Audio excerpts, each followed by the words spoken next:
Welcome students. आज हम accountancy का जो पार्ट बी है, एनालिसिस ऑफ फाइनेंशियल स्टेटमेंट, वो स्टार्ट करेंगे। तो उसमें जो सबसे पहला चैप्टर है उसमें कंपनी की बैलेंस शीट दी हुई है कि कंपनी की बैलेंस शीट जो है हमें किस प्रकार से प्रिपेयर करनी है।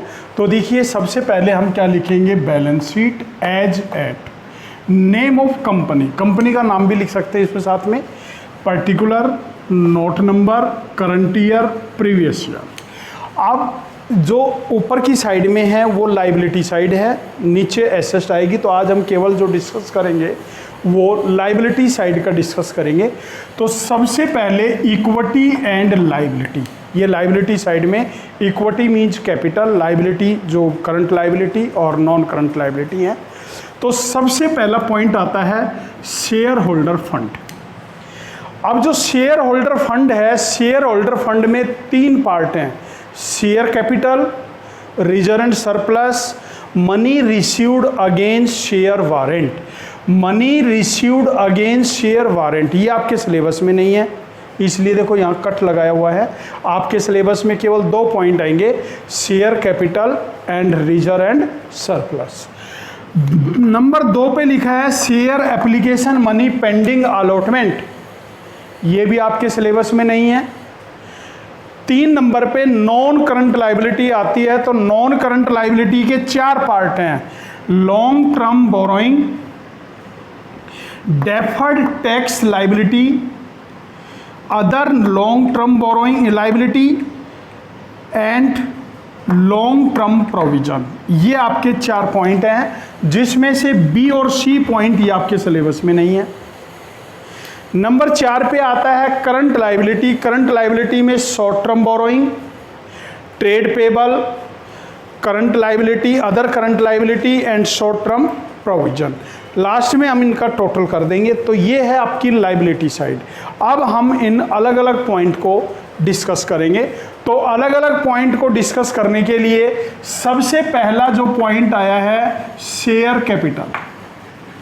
अब देखिए, शेयर कैपिटल का जो पॉइंट है ना, कंपनी अकाउंट का जब मैंने चैप्टर कराया था इश्यू ऑफ शेयर, तो उसमें बताया था शेयर कैपिटल के नोट्स टू अकाउंट में क्या क्या आता है।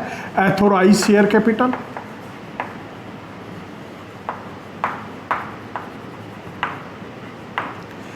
Issued share capital,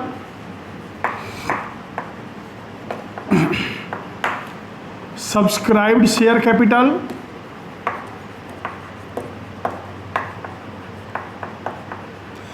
subscribed share capital में हम क्या करेंगे, subscribed and fully paid up, fully called up, और subscribed and not fully called up. इसमें अगर हमारे पास कोई शेयर फॉरफीचर का बैलेंस है तो ऐड कर देंगे, और यदि कोई कॉल्स इन एरियर है तो हम क्या करेंगे, लेस कर देंगे। ये आपको क्वेश्चन करवाए जा चुके हैं पहले।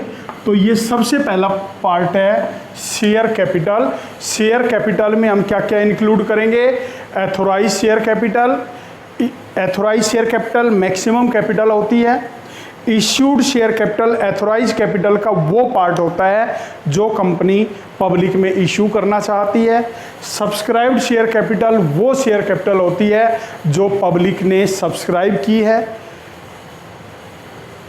सब्सक्राइब कैपिटल में अगर कोई शेयर फॉरफीचर का बैलेंस हमारे पास अवेलेबल है तो वो प्लस कर देते हैं, और कॉल्स इन एरियर है तो उसको हम क्या करते हैं, माइनस कर देते हैं। अब दूसरा पॉइंट आता है reserve and surplus.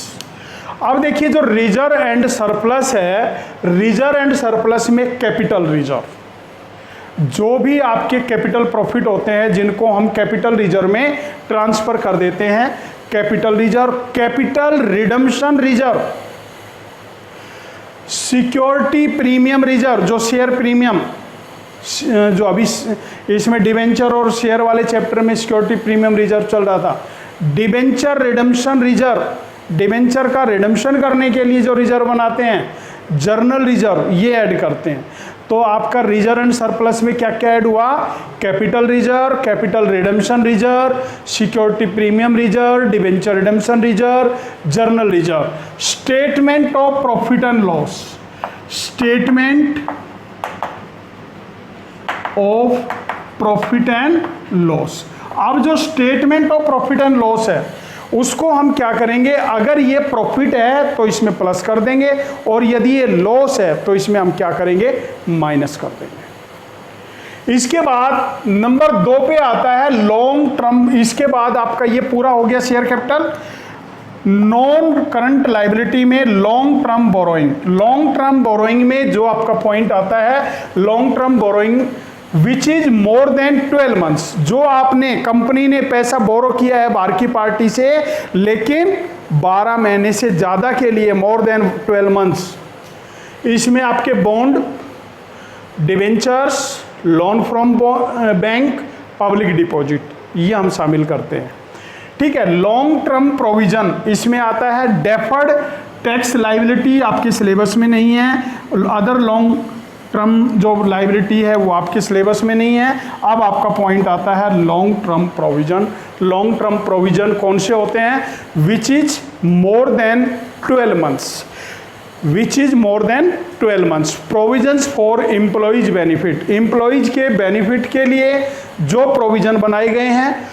Provisions for warranty claim, warranty claim के लिए कोई भी प्रोविजन बनाया गया है, but these are more than 12 months. अब आपका पॉइंट आता है ऑपरेटिंग साइकिल, ये इसी का पार्ट है। ऑपरेटिंग साइकिल में क्या है कि कुछ हमारे पॉइंट हैं जिनको हम कब करंट लायबिलिटी में ऐड करेंगे और कब उनको करंट, नॉन करंट लायबिलिटी में ऐड करेंगे। तो देखिए, operating cycle, expected payment period दिया हुआ है। अब इसमें हमें क्या ध्यान रखना है, if payment period less than operating cycle. देखिए ऊपर का जो ये पार्ट है ये ऑपरेटिंग साइकिल है, ये पेमेंट पीरियड है। पेमेंट पीरियड ज़्यादा है और आपका ऑपरेटिंग साइकिल कम है। ठीक है। तो देखिए इसमें यहाँ 10 है, यहाँ 14 है, यहाँ आपका 15 है, इसमें नहीं, पहले हम ये 13 हैं और ये 15 है। मोर देन 12 वाले देखेंगे पहले, 13 और 15, तो आपका ऑपरेटिंग साइकिल पीरियड, और ये हो गया 18, 15। तो इसमें हमें क्या लिया है, पेमेंट पीरियड कम होना चाहिए। तो देखो यहाँ पेमेंट पीरियड 13 है और आपका ऑपरेटिंग साइकिल कितना है, 12, 5 नंबर में। और 7 नंबर में पेमेंट ऑपरेटिंग पीरियड है 16 और पेमेंट पीरियड कितना है, 15, 12 से ज़्यादा है ये। तो पेमेंट पीरियड आपका कम हो गया। तो पॉइंट क्या है, if payment period less than operating cycle, तो उसको हम क्या मानेंगे, करंट लायबिलिटी। किस में इंक्लूड करेंगे, करंट लायबिलिटी में इंक्लूड करेंगे।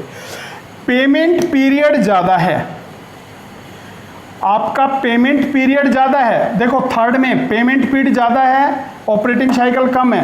पेमेंट पीरियड 6 में ज़्यादा है, ऑपरेटिंग साइकिल कम है। तो उसको हम किस में लेंगे, नॉन करंट लायबिलिटी में लेंगे।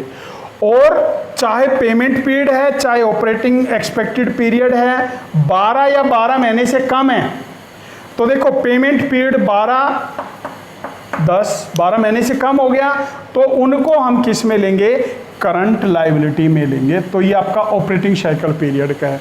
इसके बाद शॉर्ट टर्म प्रोविजन कौन से हैं, जो आपको लॉन्ग टर्म प्रोविजन बताए ना, वही शॉर्ट टर्म प्रोविजन में है। जो 12 महीने से ज़्यादा के लिए हैं वो लॉन्ग टर्म में आएंगे, जो 12 महीने से कम के लिए लेस देन 12 मंथ्स हैं वो किस में आएंगे, शॉर्ट टर्म बोरोइंग में आएंगे। ट्रेड पेबल, ट्रेड पेबल में क्या शामिल करोगे, क्रेडिटर और बीपी को शामिल करेंगे। क्या करेंगे, क्रेडिटर प्लस बिल्स पेबल।